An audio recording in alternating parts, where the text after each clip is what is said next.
Sometimes, it takes just one gesture, one glance, one act of courage to change two destinies.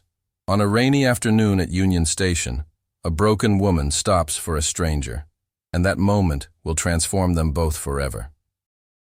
The rain whispered against Union Station's windows, soft and persistent. Sarah Mitchell stood inside the entrance, watching droplets trace paths down glass. 2:30 on a Tuesday afternoon. The loneliest hour, she'd decided. Too late for hope, too early for rest.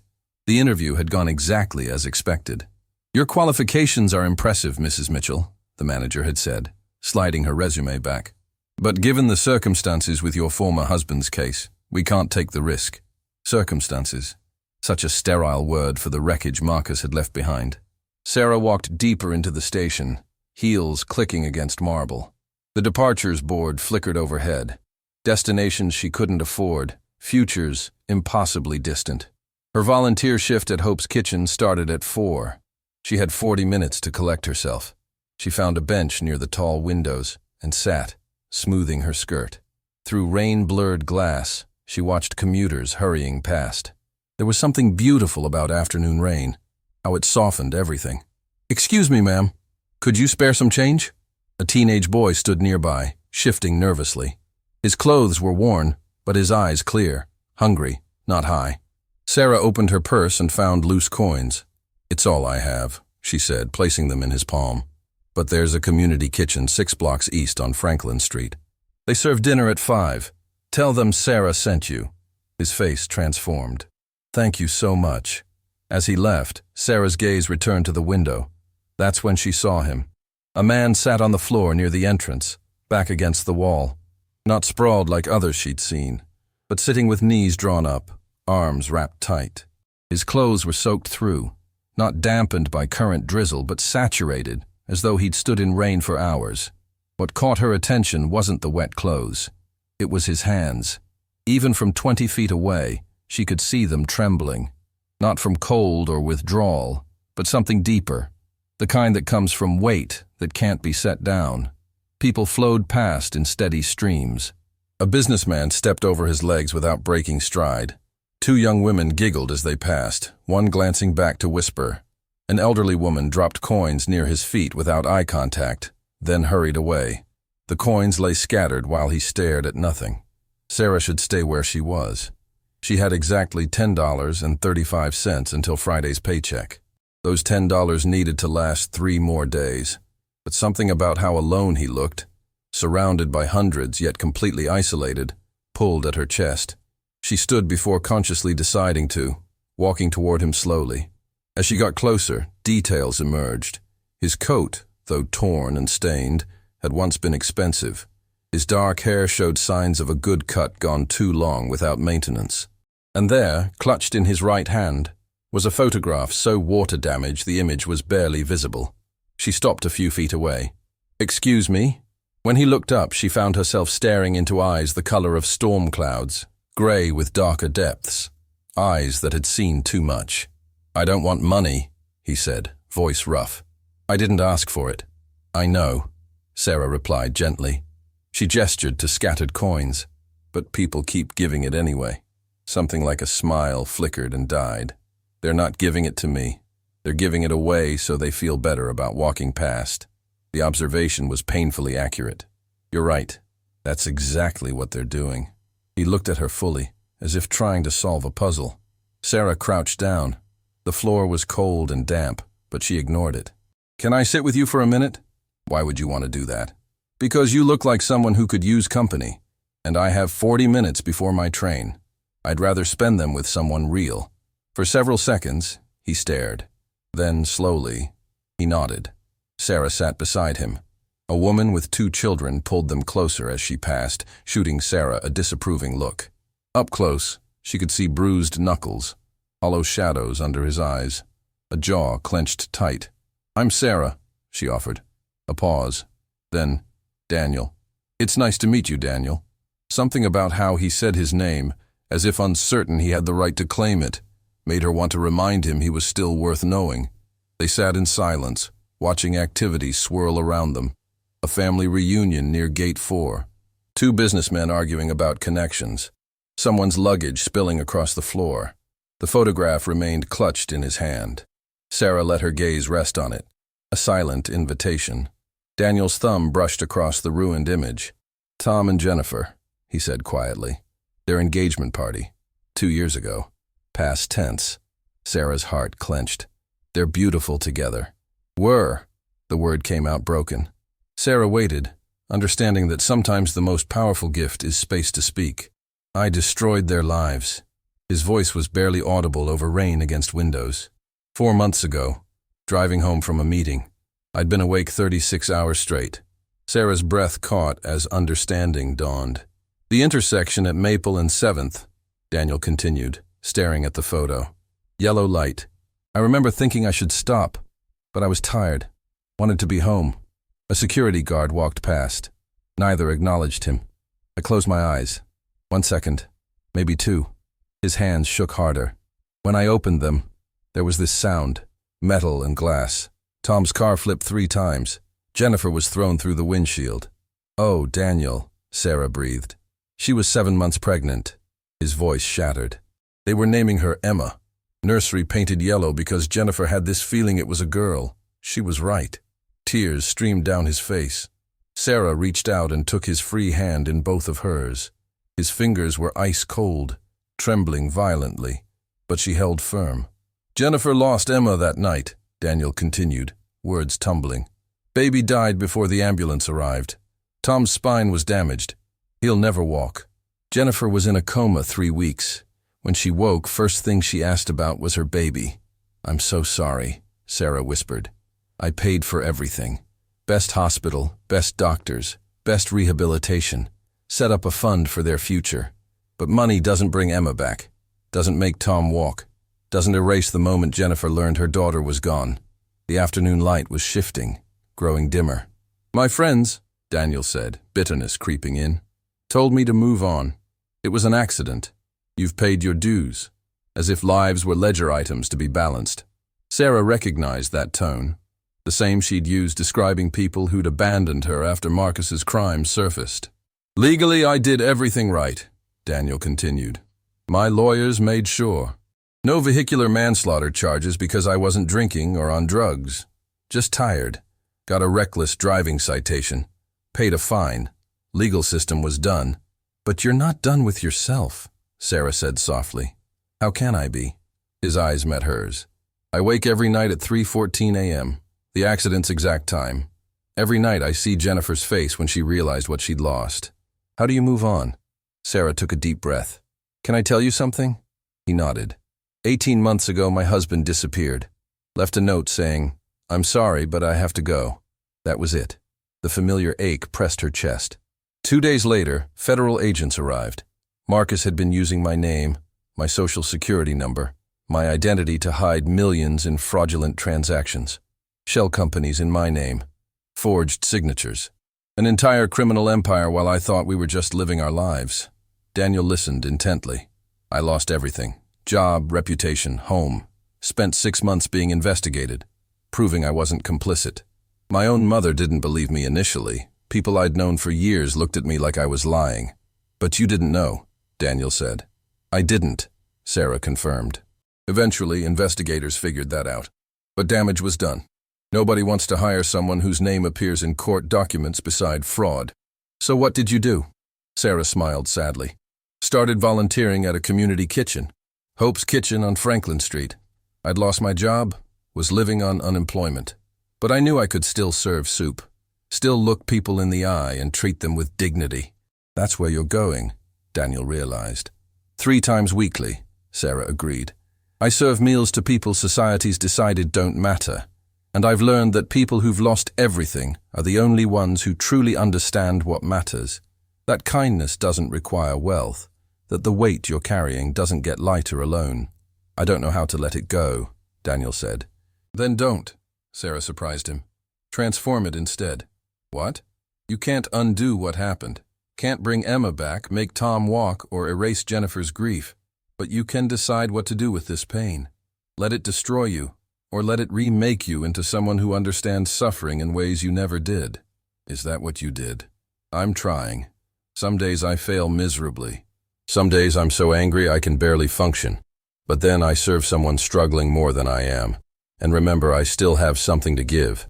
Even with nothing, I have presence. Attention.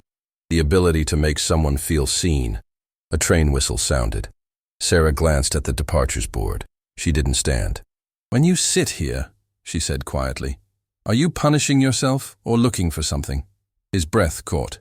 "Both, maybe." "What would you be looking for?" Daniel was quiet. "Proof, maybe, that there's still good in the world, that not everyone walks past suffering without caring, that I'm not the only broken person." Tears pricked Sarah's eyes. "You're not the only one. We're all broken, Daniel. Every person here is carrying something. Most of us have just gotten good at hiding it." She reached into her purse and pulled out her wallet. Inside was a single $10 bill, her last money until Friday. It was supposed to buy tomorrow's lunch, maybe dinner. Sarah held it out to Daniel. He stared at the money, then her face. "No, I can't take that." "Yes, you can. Get something warm to drink. Some food." "You're shaking." "You don't understand," Daniel interrupted. "I don't need money. I have—" He stopped himself. "You have what?" Sarah asked gently. He looked away. "Nothing. Nothing that matters." But Sarah had caught something in his expression. She pressed the bill into his hand. "Then maybe this matters. Not because you need the money, but because you need to know someone cares enough to give it." Daniel's fingers closed around it slowly. "Why?" His voice broke. "Why do you care? I'm just someone on a dirty floor." "You're not just anything," Sarah said. "You're Daniel, a man who made a terrible mistake he can't forgive himself for. Someone in so much pain you came here looking for proof the world isn't entirely cruel." She paused. "And someone who deserves to be reminded there's still kindness left." The PA announced final boarding for her train. She began to stand. "That's my train." "Wait," Daniel said suddenly. "Could you stay? Just a few more minutes?" Sarah glanced at the board. Missing this train meant waiting 90 minutes. She'd be late for her volunteer shift, but as she looked at Daniel, at this stranger who'd shared his deepest pain, she knew there was only one answer. She sat back down. "Tell me about Tom and Jennifer," she said softly. "Not the accident. Tell me who they were when this photo was taken." And as rain continued falling, as commuters rushed past without a glance, Daniel began to speak. About Tom's laugh, about how Jennifer lit up talking about motherhood, about the life they'd built and the future they'd planned. Sarah listened, holding space for his grief, offering the kind of attention that couldn't be bought or measured, the kind that came from one broken person recognizing another and choosing, despite everything, to care. Because sometimes the most valuable thing we can give isn't money or advice or solutions. Sometimes it's simply the willingness to sit on a cold floor and remind someone they're not alone in their pain, that they're still here, that they still matter, and that even in the gray afternoon light of the worst day, there's still someone who'll choose to see them. The rain had settled into steady rhythm by the time Daniel finished talking. Sarah watched drops race down station windows. 4:15 in the afternoon. The light was changing, taking on that golden-gray quality before evening. Around them, the station had grown busier. Rush hour approaching, bringing waves of commuters moving with purpose. Nobody glanced twice at the woman in professional clothes sitting beside a disheveled stranger. "Thank you," Daniel said quietly, "for listening. I haven't spoken about them like that to anyone." Sarah turned to him. His eyes were red-rimmed, but clearer. "Sometimes we need someone who doesn't know us to really hear us." He nodded, looking at the $10 bill clutched in his hand. "I can't take this." "You can." Sarah checked her watch. She'd missed her volunteer shift entirely. Mrs. Chen would understand. "Do you need to be somewhere?" Daniel asked. "I was supposed to be serving dinner at Hope's Kitchen an hour ago." Sarah smiled wryly. "But I made a choice." "You gave up your shift for me?" "I gave up my shift to sit with someone who needed company." She stretched her legs, feeling pins and needles. "They'll manage." "You wouldn't have." An announcement crackled overhead. "All passengers for the 4:45 to Philadelphia, now boarding at Gate 7. Sarah didn't move. "That's another train you're missing," Daniel observed. "So it is." "Why?"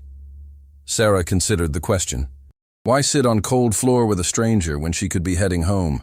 "Because I know what it feels like to be where you are," she said finally. I know what carrying guilt feels like. Having people tell you to move on when you're still figuring out how to breathe. Daniel studied her face. Your husband's crimes. People blamed me. Some still do. Sarah's voice remained steady. For a while, I believed them. Thought there must have been something I missed. But you didn't fail, Daniel said firmly. I know that now. Took months to understand it wasn't my fault. She paused. But knowing intellectually and feeling emotionally are different. The rain intensified suddenly. A woman with shopping bags stumbled. A man caught her elbow, steadying her. They exchanged brief smiles before continuing. Small kindnesses, Sarah thought. I need to tell you something, Daniel said abruptly. I haven't been entirely honest. Sarah's stomach tightened. Okay. I do have money. Not just this $10. He stopped, struggling. I have access to money. More than enough. I see. Sarah had suspected something. So why sit here pretending to be homeless? I'm not pretending. Daniel ran a hand through hair. I've been coming to places like this for months. Sitting, watching, waiting to see if anyone would stop. Understanding dawned. You've been testing people. Testing humanity, maybe. Testing myself. He looked away. After the accident, I felt like drowning. I had everything, wealth, success, connections, but none meant anything. My friends couldn't handle my guilt. Nobody wanted to sit with the mess I'd become. So you came here, Sarah said softly. Train stations, bus stops, parks.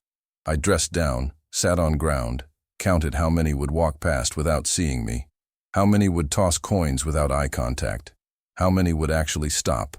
How many stopped? Daniel's laugh was hollow. Before today, none. Not one person in 4 months sat down and asked if I was okay. Dozens threw money. One man gave me leftover sandwich. But nobody stayed. He met her eyes. Until you. Sarah absorbed this. She should feel manipulated. But instead, she felt sad for the depth of loneliness driving someone to such experiments. What were you hoping to find? Proof that people still care. That kindness exists beyond transactions. Daniel's voice cracked. I was losing faith in everything. I thought if just one person stopped, really stopped, maybe that would remind me why life was worth living.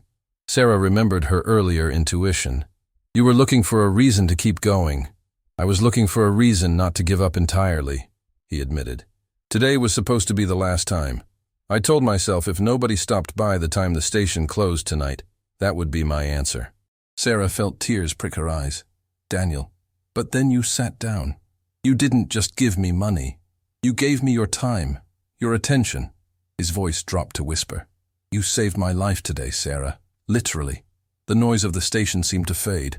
I'm glad I stopped, she said finally. I'm glad I was here today.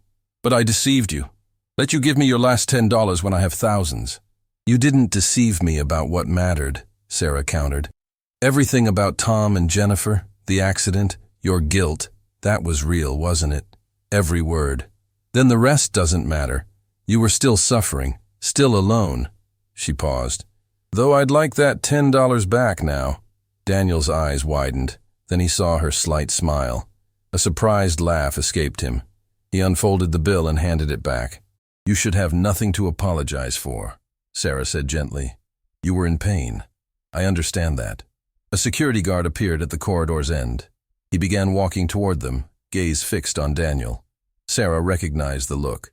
The guard thought Daniel was homeless, bothering her, needed removal. Excuse me, the guard said. Sir, I need you to move along. We don't allow loitering. Daniel started to stand, but Sarah spoke first. He's with me, she said firmly.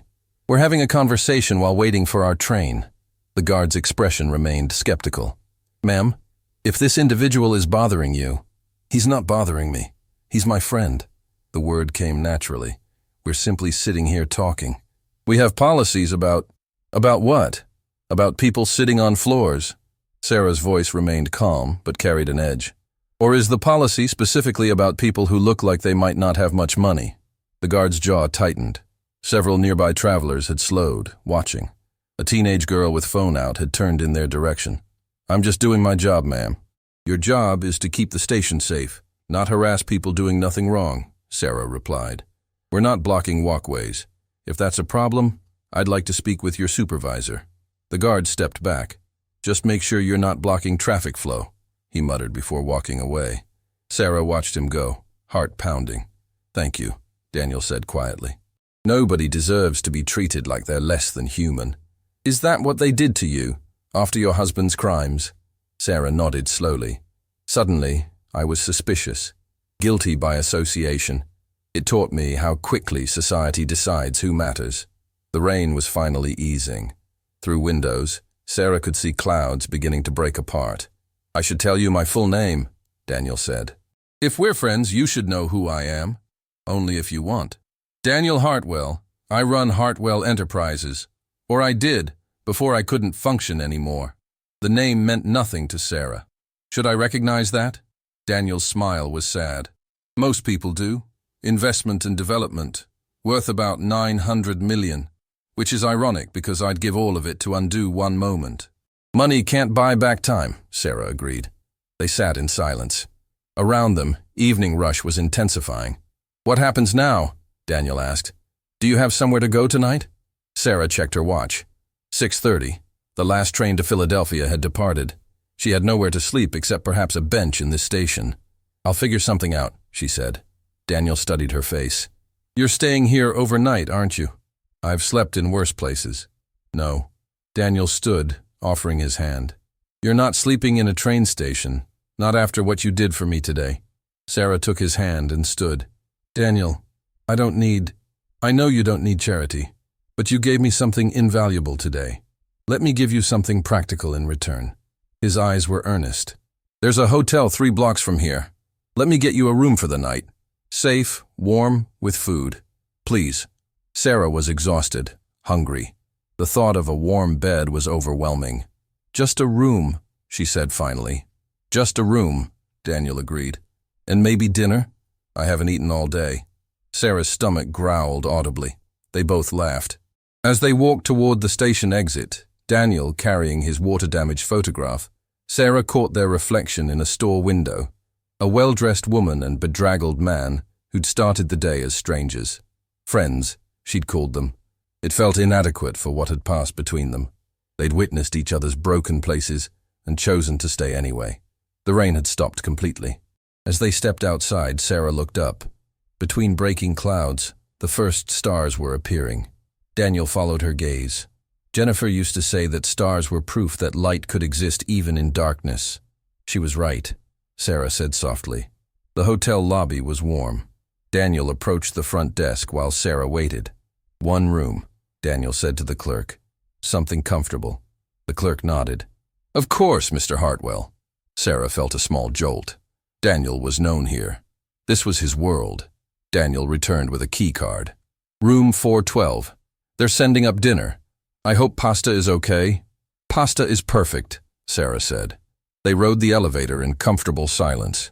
The room was simple but clean, with a view of city lights beginning to twinkle. I should go, Daniel said, lingering in the doorway. Let you rest. Wait, Sarah said. Stay for dinner? Daniel's expression softened. I'd like that very much. 20 minutes later, they sat across from each other at the small table by the window, plates of pasta between them, steam rising between their words. Can I ask you something? Sarah said, setting down her fork. Anything. What will you do now, after today? Daniel was quiet for a long moment, considering. I don't know. For 4 months I've been stuck.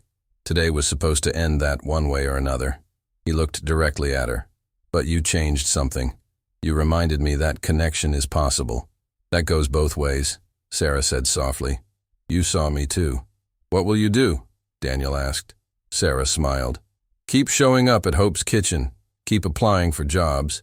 Keep believing that character matters more than circumstances. They ate in comfortable silence. Sarah, Daniel said eventually, I meant what I said. You saved my life today. I know, Sarah replied. And you reminded me that kindness isn't transactional. Daniel raised his water glass carefully. To being present. Sarah clinked hers against it gently. To being present, even when it's hard. As the evening deepened, Sarah realized something. She'd entered that train station believing she had nothing to give, but she'd been wrong. She'd given something invaluable. Her attention, her compassion, her willingness to sit with suffering. This was the currency that really mattered, not money or success, but the simple act of seeing another human being and choosing to care. Daniel eventually stood to leave. At the door, he turned back. "Thank you," he said simply. "Thank you," Sarah replied, "for letting me be there." After he left, Sarah stood by the window, looking out at the city. Tomorrow she'd return to Philadelphia. She'd keep searching for work, keep volunteering, keep rebuilding. But tonight, she'd remember this, that even in her lowest moment, she'd still had something to give. That connection was possible even across broken places. That two strangers could meet by chance and save each other in ways neither expected. And as they'd walk together through streets washed clean by rain, toward warmth and rest, Sarah had thought about how two broken people could meet and somehow begin to piece each other back together, not fixing what was shattered, but sitting patiently with brokenness until it transformed into something that could bear the weight of hope, until darkness remembered it could hold stars. Sunlight filtered through hotel curtains when Sarah woke, disoriented by the unfamiliar softness beneath her. The bed. She'd slept in an actual bed between clean sheets, with a pillow that didn't smell like disinfectant. She sat up slowly, taking in the room. The clock read 7:15. For the first time in months, she'd slept through the night without waking in panic. Her clothes from yesterday were draped over the chair, wrinkled and tired-looking. Sarah ran a hand through her hair and caught her reflection in the mirror. She looked exhausted despite the sleep, the kind of tired that came from carrying weight too long. A soft knock at the door made her jump. "Sarah, it's Daniel. I brought coffee. And breakfast." She opened the door. Daniel stood in the hallway holding a cardboard tray with 2 coffees and a paper bag that smelled like fresh pastries.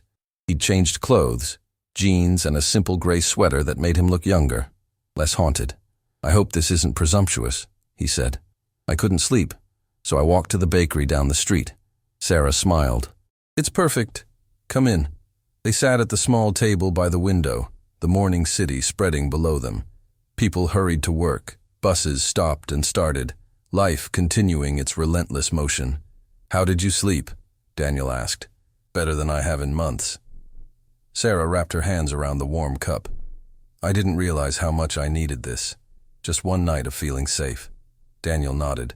"Safety is underrated until you don't have it anymore." They ate in comfortable silence.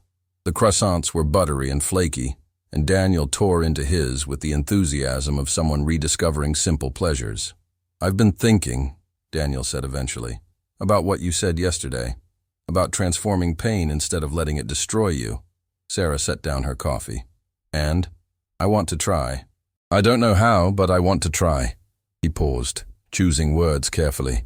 "For 4 months I've been punishing myself, sitting on floors, testing strangers, waiting for proof that I deserved to give up. But you showed me something different." "What did I show you?" "That mercy exists, real mercy, not the hollow kind people offer when they want to feel better, but the kind that costs something. You gave me your last $10, but more than that, you gave me your time when you had every reason to walk away." Sarah felt her throat tighten. "You gave me something too, Daniel. You reminded me that I still matter." Daniel looked out the window. "I need to visit them. Tom and Jennifer. I've been avoiding it since Jennifer woke from the coma. I sent money, paid bills, arranged care, but I haven't gone myself." "Afraid of what?" "Afraid of seeing what I did to them. Afraid they'll hate me, or worse, that they'll forgive me when I don't deserve forgiveness." His hands tightened around his cup.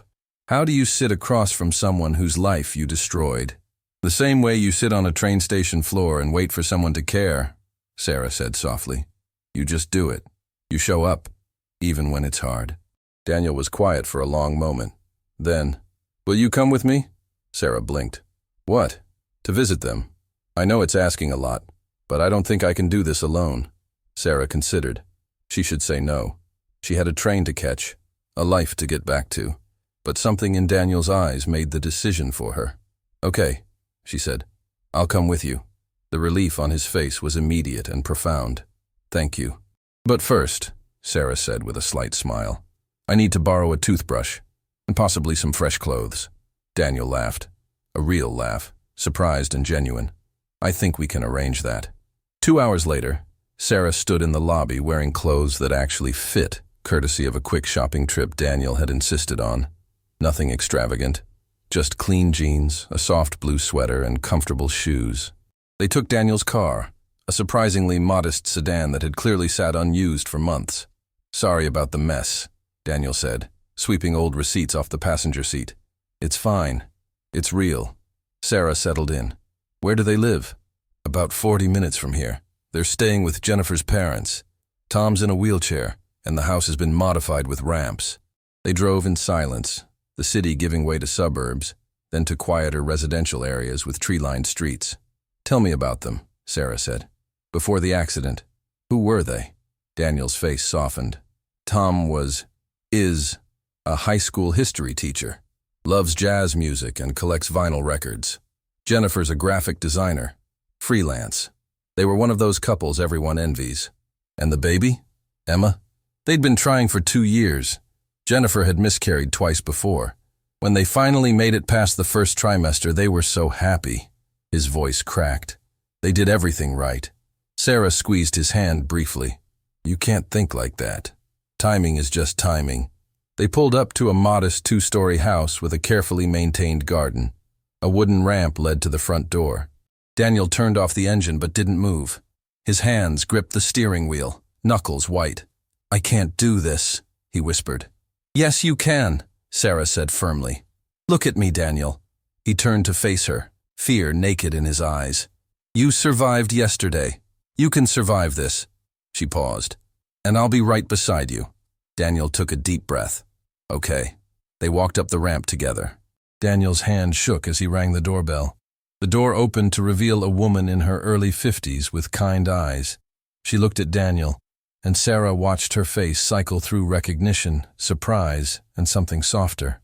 "Daniel," she said quietly, "you came. I should have come sooner, Mrs. Patterson. I'm so sorry." "Come in," Mrs. Patterson interrupted gently. "Jennifer's been hoping you'd visit." They stepped inside. Through the living room doorway, Sarah could see Tom in his wheelchair by the window reading a book. He looked up, and his expression when he saw Daniel was complicated, pain and relief mixed together. "Daniel," Tom said. "Finally." "Tom." Daniel's voice broke.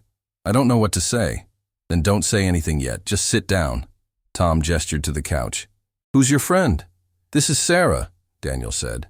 "She helped me find the courage to come here." Sarah smiled at Tom, seeing past the wheelchair to the kind eyes and gentle face.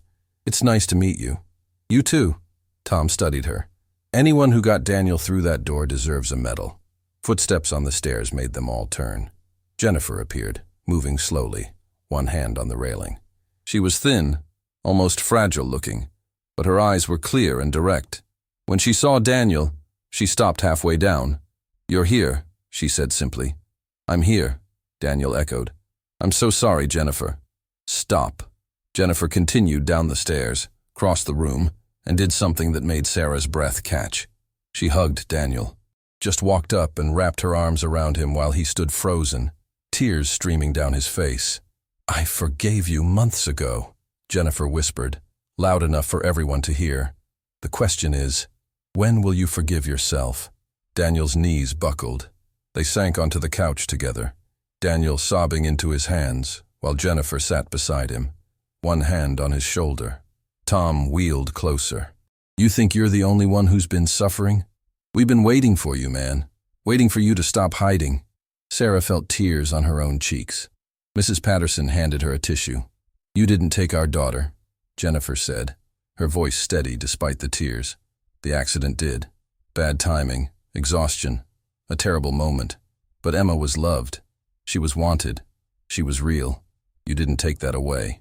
"But I was driving." "You were driving tired. Stupid, yes. Criminal? The court said no. Evil? Never." Tom leaned forward. "Daniel, we've had 4 months to be angry. And we were. But anger is exhausting. At some point, you have to choose what you do with it." "What did you choose?" Daniel asked through tears. Jennifer and Tom exchanged a glance. "We chose to live," Jennifer said. "Not the life we planned." "Tom can't play basketball with future kids. I can't carry another baby. Our whole future looks different now, but it's still a future." How? Daniel's voice was desperate. How do you just move forward? The same way Sarah got you here today, Tom said, glancing at Sarah. One person showing up when you need them. One moment of choosing connection over isolation. Daniel looked at Tom in the wheelchair, at Jennifer with her visible and invisible scars, at the life they'd rebuilt from pieces. I want to help, Daniel said. However I can. Not just money, something real. Then start by visiting, Jennifer said. Once a week, Tuesday evenings. We have pizza and terrible movie night. Join us. That's it? You just want me to show up? Showing up is everything, Tom corrected. Mrs. Patterson appeared with coffee and fresh cookies. They sat together in the living room, conversation slowly shifting from heavy to lighter. Tom told a story about a student. Jennifer shared a ridiculous client request. Daniel laughed. Actually laughed. For the first time since Sarah had met him. Looking around the room, Sarah saw something remarkable. Not healing exactly, but transformation. These broken people choosing connection over isolation. When they finally left 3 hours later, Daniel seemed lighter, still carrying weight, but no longer crushed beneath it. In the car, he turned to Sarah. Thank you for coming, for being there. Thank you for letting me witness that, Sarah said. That was grace. Real grace. I have to keep coming back, Daniel said. I have to be part of their lives. I think that's exactly what they need, and what you need. They drove in comfortable silence. Then Daniel said, What about you? What do you need? Sarah considered. I need to get back to Philadelphia, back to job hunting and volunteering and rebuilding my own life. But I think I need to remember today. Remember that connection is possible, even in broken places. Will you stay in touch? Daniel asked as they drove back toward the city. Yes, Sarah said firmly. You're stuck with me now. Daniel smiled. Good, because I think you saved my life twice. Yesterday from giving up, today from staying stuck in guilt.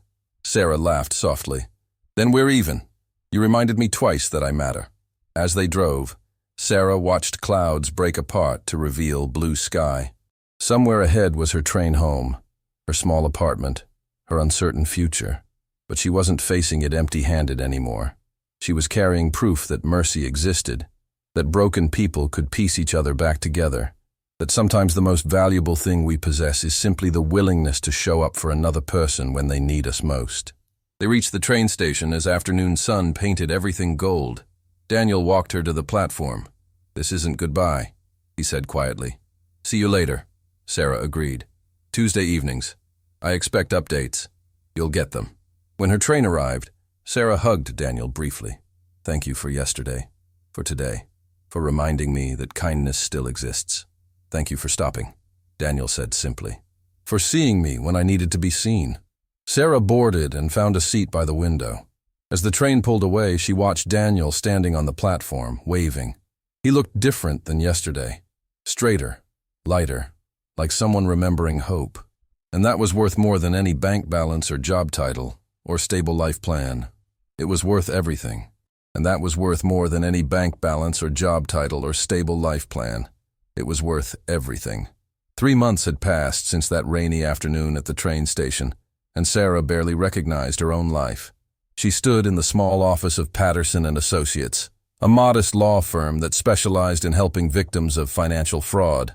The walls were lined with certificates and thank you cards from clients who'd found their way through impossible circumstances. Sarah's desk sat near the window, where morning light painted everything hopeful. Sarah, can you pull the Mendez file? Called Margaret Patterson, the firm's founder and Sarah's unexpected champion.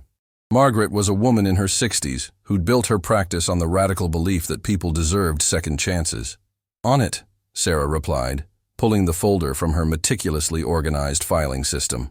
She'd started as a receptionist 6 weeks ago, but Margaret had quickly recognized something in her, that particular combination of attention to detail and genuine empathy that made someone invaluable in victim advocacy work. Her phone buzzed with a text. Daniel's name appeared on the screen. Tuesday pizza night tomorrow. Tom wants to know if you've seen the new space documentary. He's insufferable about it. Can you come this time? Sarah smiled.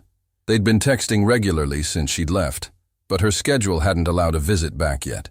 Between starting the new job, catching up on rent and her volunteer shifts at Hope's Kitchen.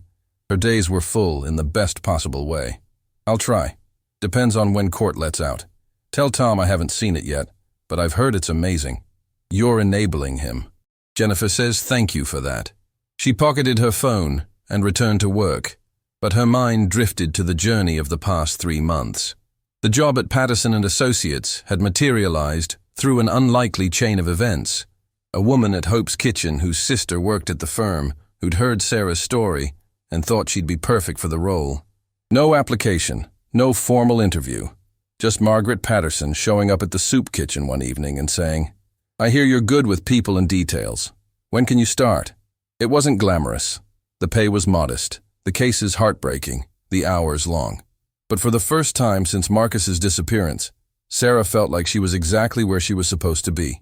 Her apartment was still small, still in a neighborhood that made her father worry, but it was hers. No debt collectors calling, no lawyers demanding explanations, just bills she could actually pay and a future that looked less like a cliff edge. The courthouse was crowded when Sarah arrived that afternoon, accompanying Margaret to a hearing for a client whose husband had destroyed her credit and disappeared. Sarah's role was simple: take notes, provide moral support, carry the extra files. But sitting in that courtroom, watching Margaret systematically dismantle the opposing counsel's arguments, Sarah felt something shift inside her. This was what transformation looked like. Not dramatic, not sudden, but steady. One day, one choice, one small victory at a time. After the hearing, which went in their client's favor, Margaret invited Sarah for coffee. "You're good at this," Margaret said, stirring sugar into her cup.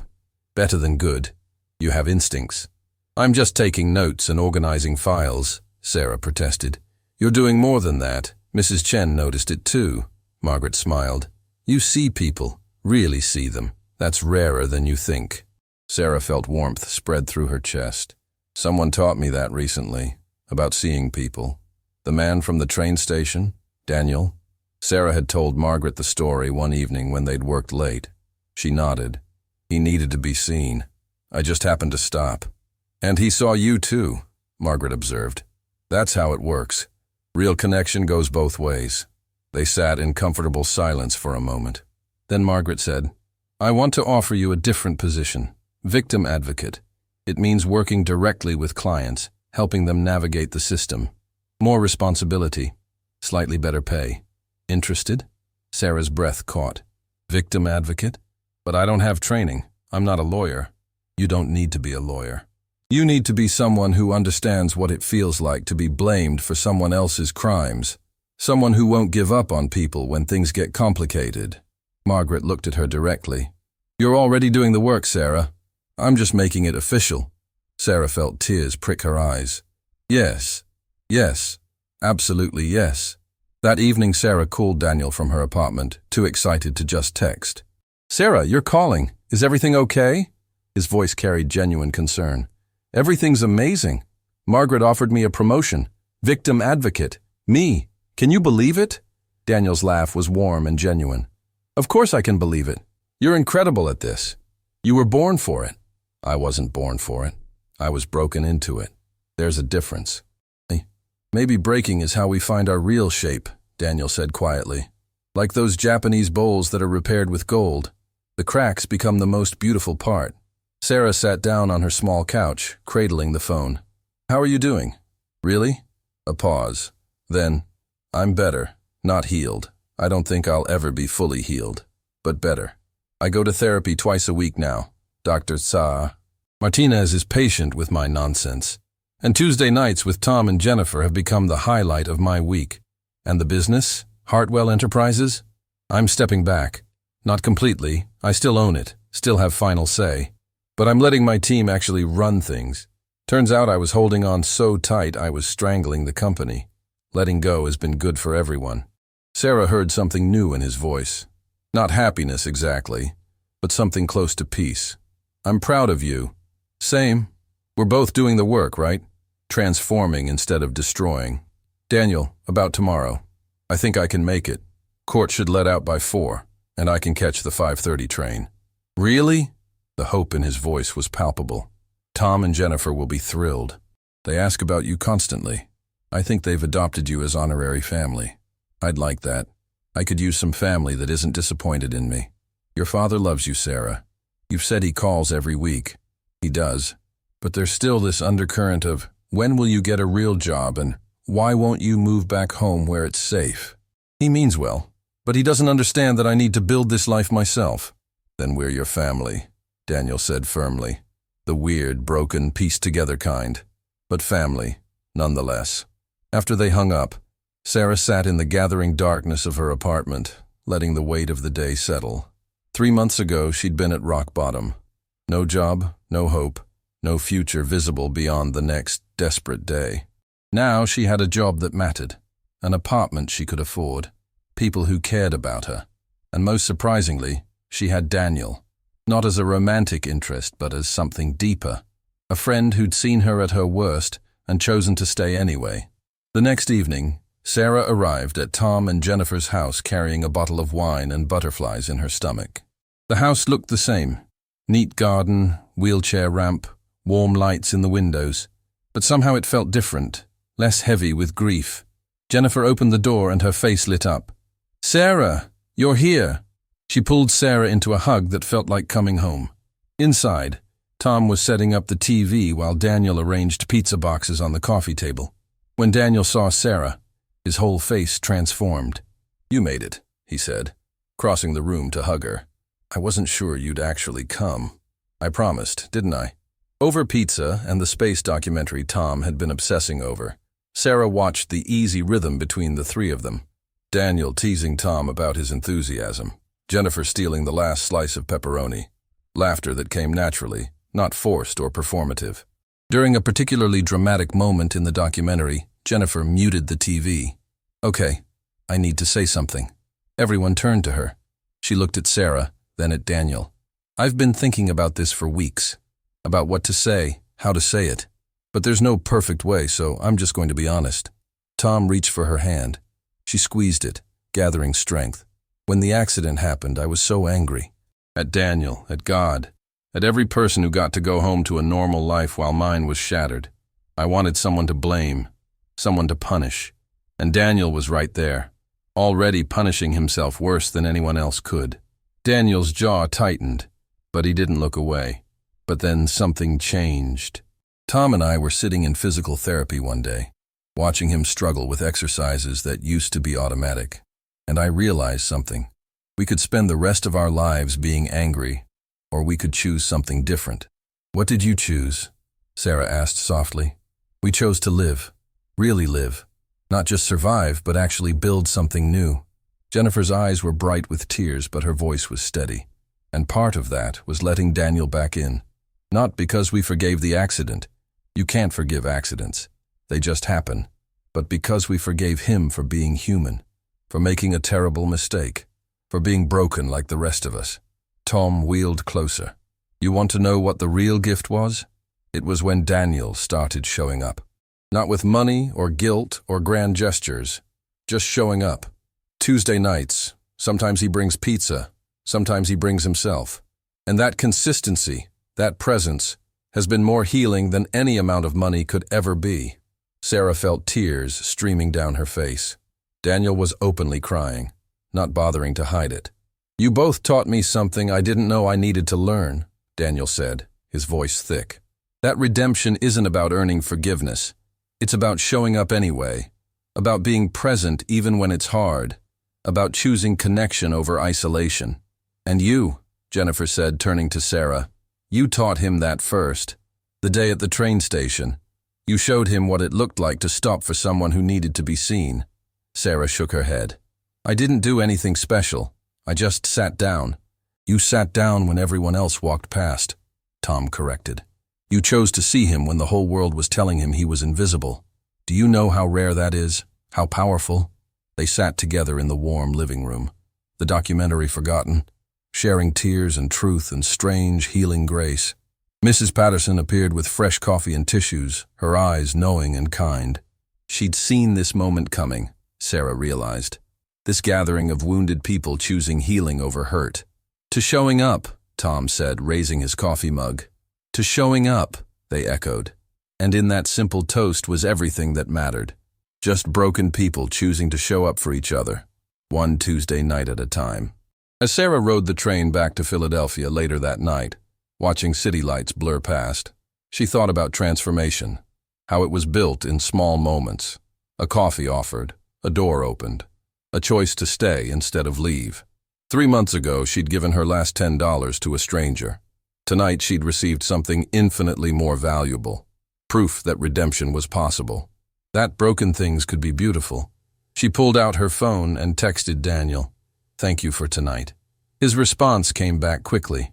"Thank you for stopping that day, for reminding me that mercy exists."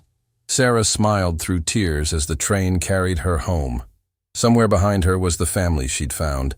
Somewhere ahead was the life she was building. And somehow, that was enough. It was everything.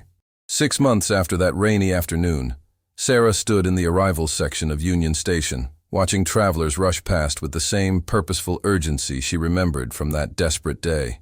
But everything looked different now through eyes that had learned to see. Daniel's text had been simple: meeting important client at the station. Want to grab lunch after? There's someone I want you to meet. Sarah smiled at her phone, wondering who this mysterious person was. In the months since their friendship had deepened, Daniel had introduced her to various people from his transformed life. His therapist, Dr. Martinez, his business partner, Elena, who'd been running Hartwell Enterprises with remarkable success. Even his elderly neighbor, Mr. Chen, who taught him to grow tomatoes. She spotted Daniel near the main entrance, talking animatedly with a young woman in her 20s who carried a worn backpack and had that particular look of someone navigating uncertainty. Sarah recognized it immediately. She'd worn that same expression 6 months ago. "Sarah!" Daniel waved her over, his face bright with the kind of enthusiasm she'd rarely seen in their early days. "This is Maya." "Maya, this is the friend I told you about." Maya extended a hesitant hand. "He talks about you constantly. The train station story. It's kind of legendary." Sarah laughed, shaking Maya's hand. "I assure you, I'm much less legendary in person." "Maya just started at Hartwell Enterprises," Daniel explained. "Entry-level position in accounting, but she's got a brilliant mind for systems and organization." Something in how he said it made Sarah pay attention. "Let me guess. Unusual hiring process?" Maya ducked her head, a small smile playing at her lips. "He found me at a bus stop 3 weeks ago. I was trying to figure out how to get to 6 different job interviews on $40 and a bus pass. I offered her a ride," Daniel said simply. "Ended up driving her to all 6 interviews. By the 3rd one, I realized she was exactly what our accounting department needed.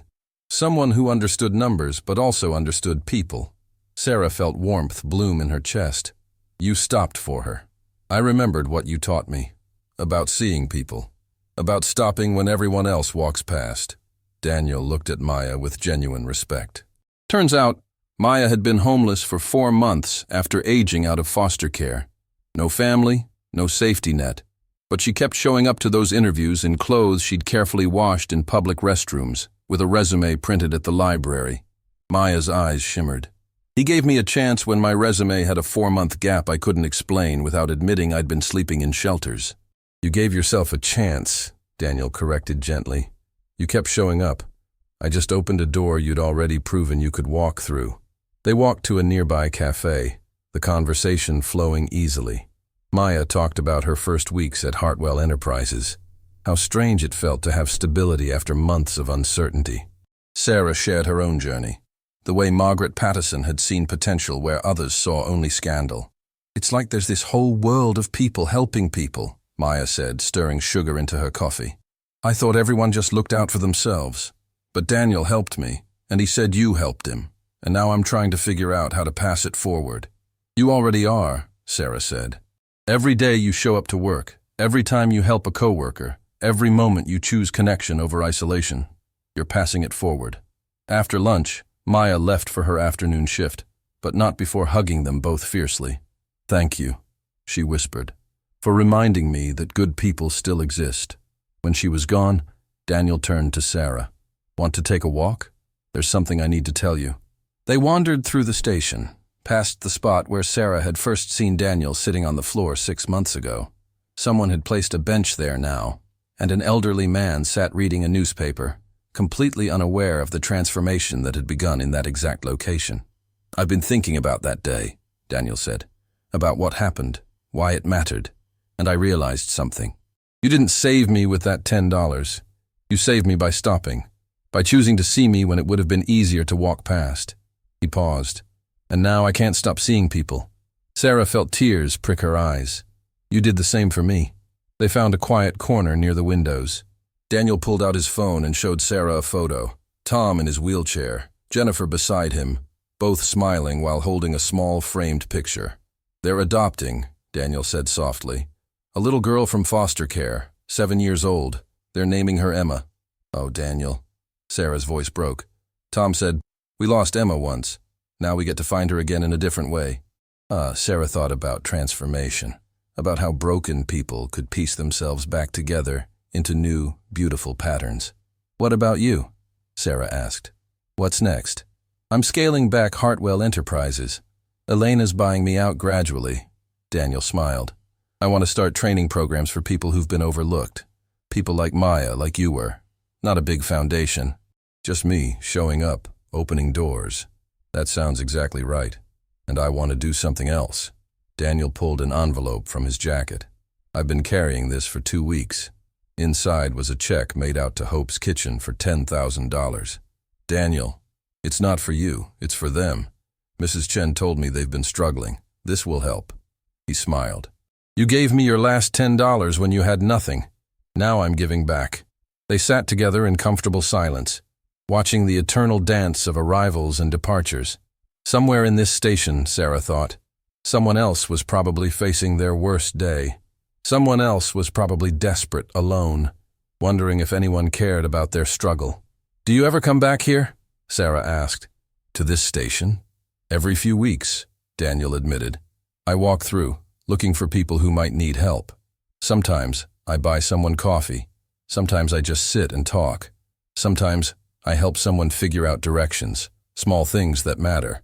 "They're not small," Sarah said firmly. "To the people you help, they're everything." Daniel looked at her with an expression full of gratitude and understanding. "You changed my life, Sarah. Completely, profoundly, in every way that matters. And I don't think I've ever properly thanked you for that moment of kindness. You don't need to thank me. You gave me just as much in return." "What did I give you?" Sarah considered the question carefully. "You gave me proof that my instincts were right, that stopping for people matters deeply, that kindness isn't wasted even when it doesn't make logical sense." She paused. "And you gave me a true friend when I didn't think I deserved one." "We both deserved friends," Daniel said firmly. "We both deserved second chances and grace. We just had to stop believing we were beyond redemption." A young mother hurried past, struggling with 2 small children and multiple bags overflowing with belongings. Without discussion, both Sarah and Daniel stood up simultaneously. Sarah caught a falling stuffed animal while Daniel helped gather scattered belongings with practiced ease. "Thank you," the mother gasped, clearly flustered. "I'm so overwhelmed. My train's in 5 minutes." "Gate 7, Daniel said, pointing in the correct direction. "You've got time. Take a deep breath." When the mother hurried off gratefully, Sarah and Daniel looked at each other and laughed. "See?" Sarah said with a knowing smile. "You can't help yourself anymore." "Neither can you," Daniel pointed out. They walked slowly toward the exit, neither quite ready to leave. There was something sacred about this place, about the ground where their friendship had been forged. "I have something to tell you too," Sarah said. "Margaret offered me a partnership. Junior partner, but still. Patterson and Mitchell Associates."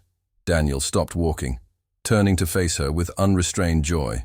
"Sarah, that's incredible. When?" "Starting next month. It means more responsibility, better pay, and the chance to actually make policy decisions about how we help people." She felt tears coming. 6 months ago, I was unemployable. Now I'm going to have my name on a law firm." Daniel pulled her into a fierce hug. "You were never unemployable. You were just waiting for someone who could see past circumstances to character." When they finally parted, Daniel checked his watch. "I have to get to my meeting, but Sarah, thank you for everything. For stopping that day, for staying in my life, for showing me what real friendship looks like." "Thank you," Sarah echoed, "for the same reasons." As Sarah walked away from the station, she thought about the past 6 months. How a single choice, to stop for a stranger, had rippled outward in ways she couldn't have predicted. Daniel helping Maya, Tom and Jennifer adopting, her own career transformation. Countless small kindnesses exchanged between people who'd learned to see each other. She pulled out her phone and texted Daniel, "What you said about turning on a light, you did that for me too." His response came quickly, "That's the real currency. Not money or success, just seeing each other." Sarah stopped at a coffee shop near her office. While waiting in line, she noticed a young man counting change, face tense. When he got to the counter, he asked quietly if they had day-old pastries that might be cheaper. Without thinking, Sarah stepped forward. "His order's on me. And add a sandwich, please." The young man turned, surprise and gratitude on his face. "I can't let you. Someone once gave me their last $10 when I needed it most," Sarah said simply. "This is me passing it forward." His eyes filled with tears. "Thank you. You have no idea what this means." "I think I do," Sarah replied. "And when you're in a better place, you'll pass it forward too. That's how it works." Later that evening, Sarah sat in her apartment and reflected on the journey. From rock bottom to junior partner, from invisible to seen, from isolated to connected. Her phone buzzed with a group text from Tom. "Tuesday night this week. Emma's first pizza night with us. Everyone required to attend." Jennifer added, "Daniel already cried when we told him. Bar for emotional stability is very low." Daniel responded, "I'm not crying. Just experiencing acute joy leakage from my eyes." Maya chimed in, "Can I come?" Daniel mentioned pizza nights but said I needed an invitation. Tom, "Your family now. All weirdos welcome." Sarah smiled through tears, typing, "Wouldn't miss it." As the conversation continued, full of jokes and love and the easy rhythm of people who'd chosen each other as family, Sarah thought about the real lesson. It wasn't about money or success or even redemption. It was simpler and more profound. It was about seeing people, really seeing them. Not walking past suffering because it's uncomfortable, not assuming someone's circumstances define their worth, not believing that broken things can't be beautiful. The world was full of people waiting for someone to stop, waiting for proof that they mattered, that someone cared, that mercy still existed. And sometimes, all it took was one person choosing to sit down, one person offering their last $10, one person saying, "You're not invisible to me." That was the currency that really mattered. Not how much you had, but how much you were willing to give. Not your success, but your willingness to see others. Not your perfection, but your presence. Sarah looked at the group text, at these beautiful broken people who'd found each other. This was her wealth. This was everything that mattered. And somehow it was more than enough. It was everything.